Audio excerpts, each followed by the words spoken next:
Many HR business partners refer to themselves as service providers, and those they are responsible to as their customers.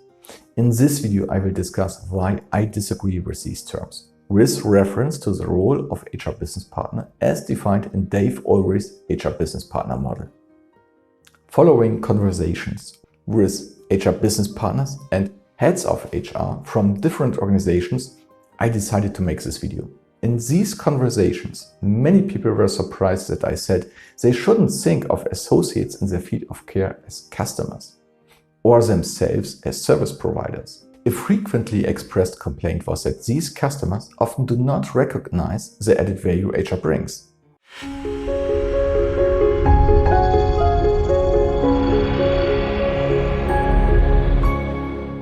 Hi, I'm Jan Laser. I'm involved in organizational and personnel management research, which includes the topic of this video. Let's jump right into it.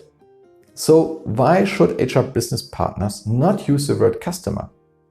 Well, we are all familiar with the phrase, the customer is always right.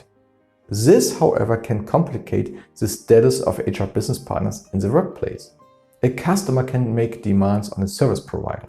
If HR business partner puts themselves in this role, they may be faced with demands they cannot meet. Naturally, this may lead to frustration, both for the customer and the HR business partner. This kind of situation can lead to finger-pointing, with customers demanding to know why the service they requested is not being provided, while HR responds that the request was unrealistic and cannot be implemented, leading to a breakdown of communication between HR and the customers. The naming of the model HR business partner also makes it clear that equal cooperation should take place between partners on the same level. HR makes a valuable contribution to the company's success, e.g. by promoting HR goals and strategies. Hence, subordination of HR is not appropriate. HR is not merely a service provider. HR has its own suite of demands. For example, if the organization lacks goals, then HR should demand these from those responsible or provide advice on the creation of goals and visions. This being in HR's own interest, as goals are important for employee management and motivation. So, with this HR business partner model in mind, cooperation between HR business partners and colleagues in their fields of care must take place on equal terms. If decisions are taken by the customer without HR involvement, with HR relegated to the position of service provider, the HR business partner model is effectively nullified, as the added value the HR business partner model brings is swept aside. In summary, the terms service provider and customer create very different expectations than business partner. If the HR business partner model is to be used, HR's fields of care should not be referred to as customers.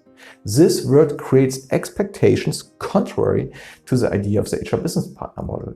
In the same way, if HR calls itself a service provider rather than a business partner, then it will be seen as such.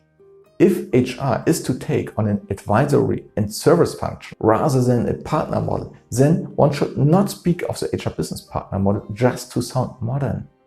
In the HR business partner model, HR also makes demands on its field of care. HR should have a strong position in the organization, e.g. by being represented at the C-level, in order to be able to realize the added value of HR. If the customer or service provider mindset already exists, as can be seen in the language employed, i.e. that HR business partner has to serve the customer, then the question arises as to whether this mindset and language need to be adapted or whether the organization of HR might be adjusted instead.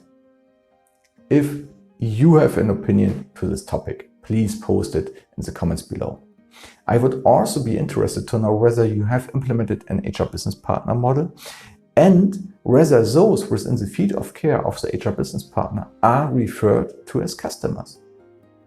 That's it for this video. Thanks for watching. See you next time.